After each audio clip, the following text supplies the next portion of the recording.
Biden promises Ukraine air defenses as the NATO meeting gets underway. In a powerful statement greeting NATO leaders to Washington, D.C., U.S. President Joe Biden promised to supply Ukraine 5 additional strategic air defense systems to resist persistent Russian strikes.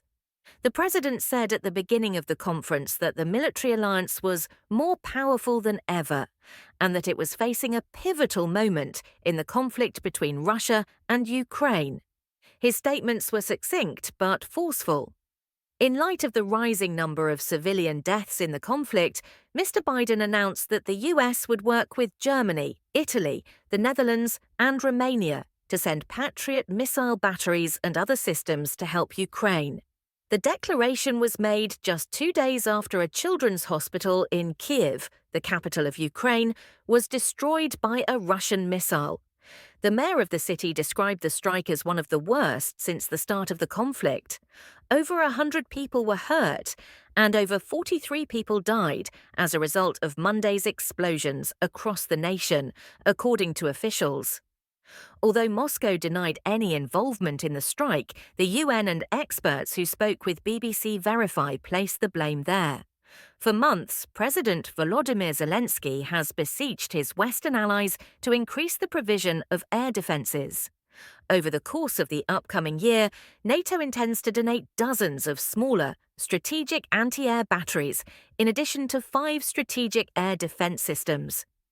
On Tuesday afternoon, Mr. Biden declared, "The war will end with Ukraine remaining a free and independent country. Russia will not prevail. Ukraine will prevail."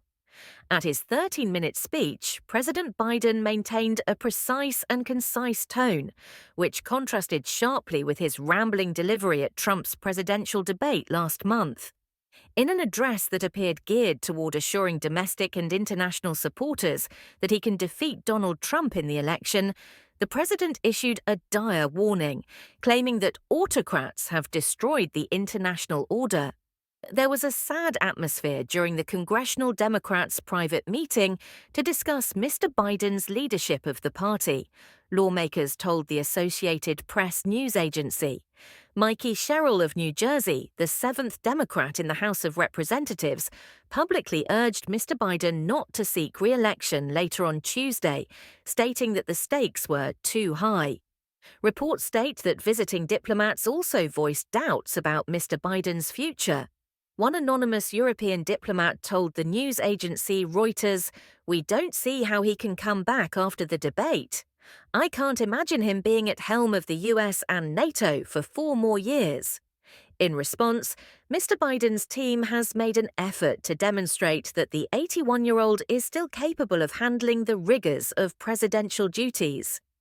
Since Russia attacked Ukraine 2 years ago, the White House has attributed Mr. Biden's leadership to NATO's growth, which saw the accession of Finland and Sweden. The Patriot missile batteries are very good at shooting down ballistic missiles, but Ukraine needs a mix of systems, according to Shashank Joshi, the Economist defense editor who spoke to the BBC about this. Without a combination system, money will be spent on extremely costly interceptor missiles, like those for the Patriot, against extremely inexpensive intruders. That cannot be sustained economically. For the summit, leaders of the 32 participating nations are gathering in the US capital. The new Prime Minister of the UK, Sir Keir Starmer, is joining them. He expressed his satisfaction at confirming and reaffirming Labour's strong support, unshakable support for NATO, before departing for Washington. When asked what he would like Russian President Vladimir Putin to hear from NATO allies during the meeting, Sir Keir responded, "It should be seen as a clear and united resolve by NATO allies to stand with Ukraine and stand up to Russian aggression." He stated that the sorrowful yet crucial background to this conference is strengthened by the deadly incident that occurred earlier this week on a children's hospital in Kyiv. The package of support for Ukraine that the UK was hoping to push through the summit, Sir Keir continued, goes beyond the support that's been put in before. On Wednesday, Democratic and Republican leaders in Congress, as well as Mr. Biden, are scheduled to meet with Sir Keir. The event on Tuesday was deeply ingrained in the alliance's past. It took place in the very location where the original treaty, which Mr. Biden mentioned in his speech, was signed decades ago. America's highest civilian honor, the Presidential Medal of Freedom, was given to NATO Secretary-General Jens Stoltenberg by Mr. Biden near the end of his speech. Trump, 78, criticized NATO allies on Tuesday night at a campaign rally held at his Doral, Florida golf club. All three of his sons were present, including the youngest, Barron, who, according to his father, was attending his first-ever Trump rally and garnered more applause from the crowd than his brothers, Eric and Don. Trump has continuously criticized NATO allies for falling short of an approved target of allocating at least 2% of GDP on defense. Since Russia invaded Ukraine, a large number of NATO members now fulfill that requirement. Trump claimed to his followers that these nations were giving the alliance hundreds of billions of dollars.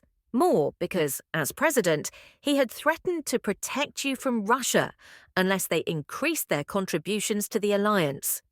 Mr. Stoltenberg stated that such discussion undermines all of our security, after Trump made similar remarks at a rally in February of this year. However, when the conference got underway on Tuesday, the head of NATO stayed silent about the Republican contender. At a different Washington, D.C. event, Ukrainian President Volodymyr Zelensky stated that the world was waiting for November, when the U.S. general election is held, and he asked American voters to support Ukraine. This Thursday is Mr. Zelensky's meeting with Mr. Biden. Share your thoughts in comments, subscribe. Our channel, thanks for watching.